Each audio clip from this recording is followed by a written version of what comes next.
राधे राधे दोस्तों, प्रदीप रजवासी क्लासेस में आपका स्वागत है। पहली संख्या 350 को 20% बढ़ाकर पुनः 20% कम कर दिया जाए। अंत वृद्धि या कमी का प्रतिशत क्या होगा? तो इस प्रकार हम कहते हैं इसमें कि जब 20% वृद्धि की दर में 20% कमी करने के बाद संख्या का मान निकालना है। तो हम लिख सकते हैं, जैसे इसमें कह रहा है कि 20% 20% वृद्धि। तो वृद्धि हमारी कितनी कह रहा है? 20% या बढ़ोतरी, बात एक ही बात है। 20% दर और कमी कमी कह रहा है दर में 20% की।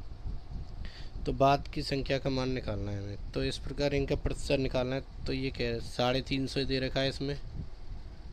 350 इंटू 20% बढ़ा दिया जाए तो 100 में, कोई माना कि 100 है तो इसमें 20% की वृद्धि हो रही है। जहाँ प्रतिशत आ जाए बटे हमेशा 100 लगाते हैं दोस्तों। इस प्रकार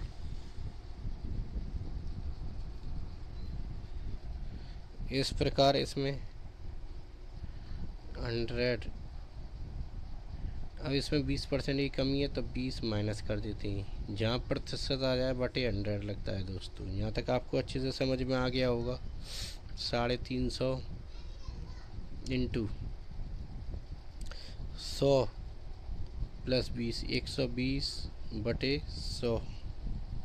इसी प्रकार 100 माइनस 20, 80 बटा 100। यहाँ तक आपको अच्छे से समझ में आ गया होगा दोस्तों। अब इस प्रकार दोस्तों इसमें ये वैल्यू दे रखी है, देखो 0 से 0 कैंसिल हो गई दोस्तों। इस जगह 3 0 कैंसिल हो गई। अब इस जगह क्या क्या बचा आपका दोस्तों?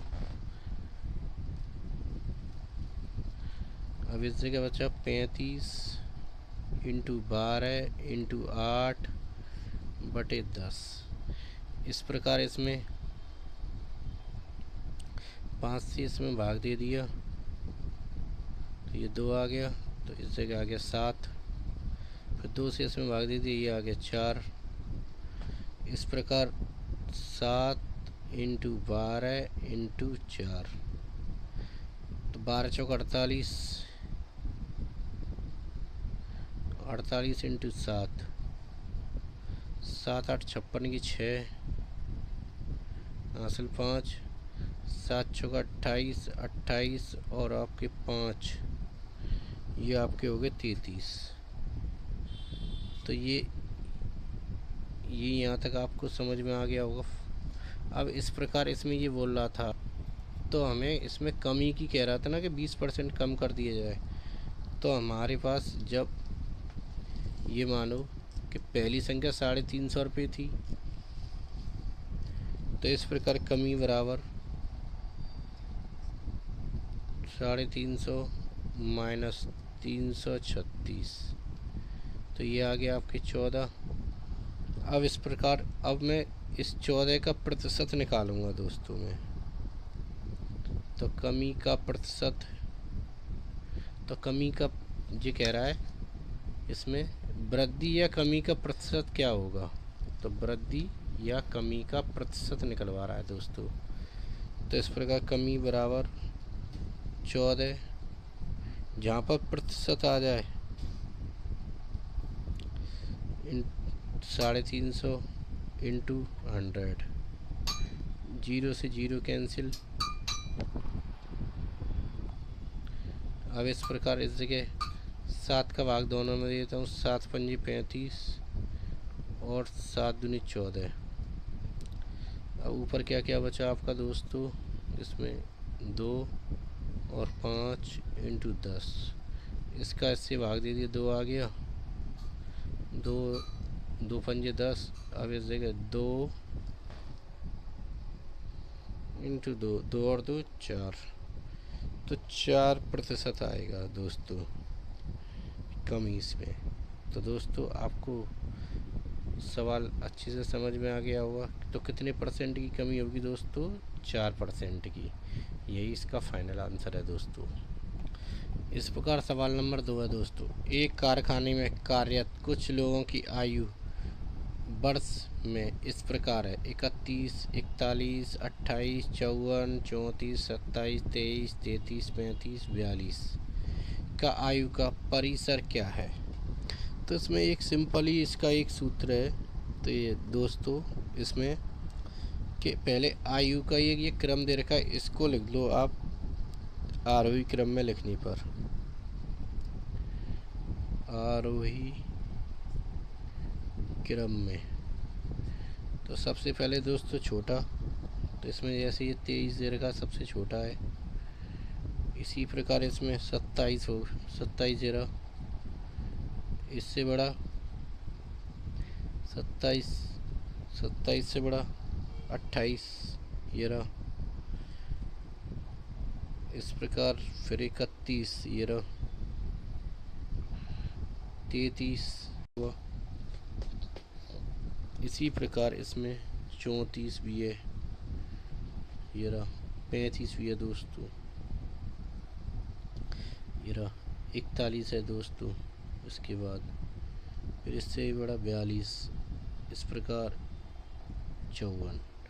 तो इसका एक सूत्र में ये कहता है कि बस आयु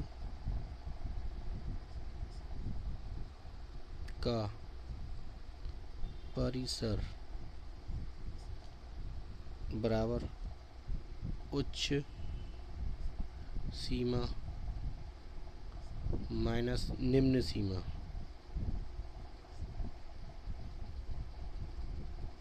तो इसमें उच्च सीमा तो ये लास्ट वाला होगा दोस्तों, और निम्न सीमा इससे छोटा वाला सबसे। तो 54 माइनस 23,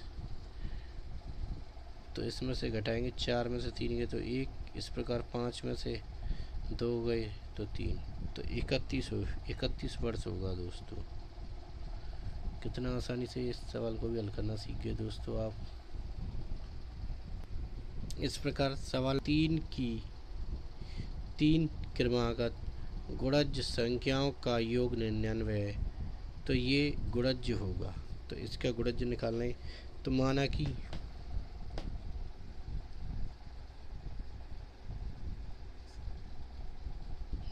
कि 3 के क्रमागत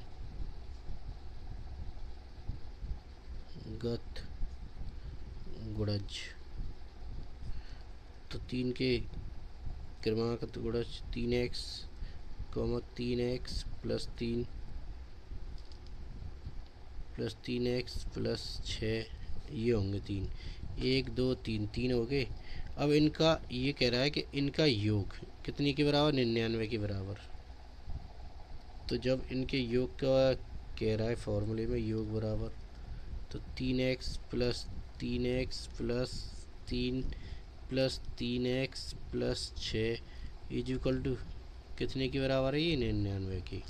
अब इनको जोड़ देते हैं, 3x 6x और 3 9x हो गया।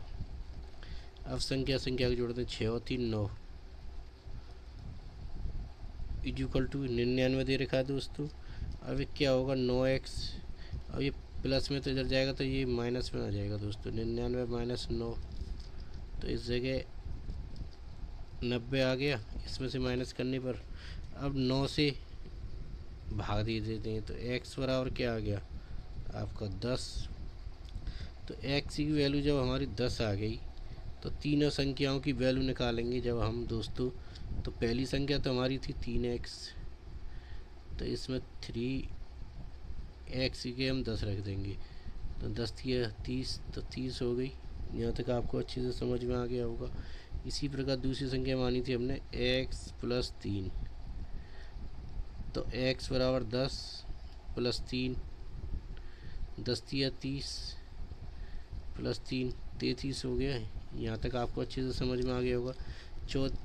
अब तीसरी संख्या मानी थी हमने 3x+6,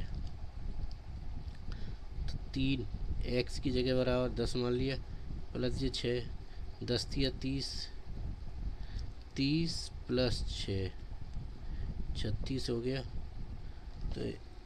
तो ये तीनों संख्या निकल के आ गई। अगर ये पूछता है कि 3 संख्या है तो 30, 33, 36 है। तो दोस्तों वीडियो पसंद आई हो तो लाइक कीजिए, शेयर कीजिए, चैनल को सब्सक्राइब कीजिए दोस्तों। धन्यवाद।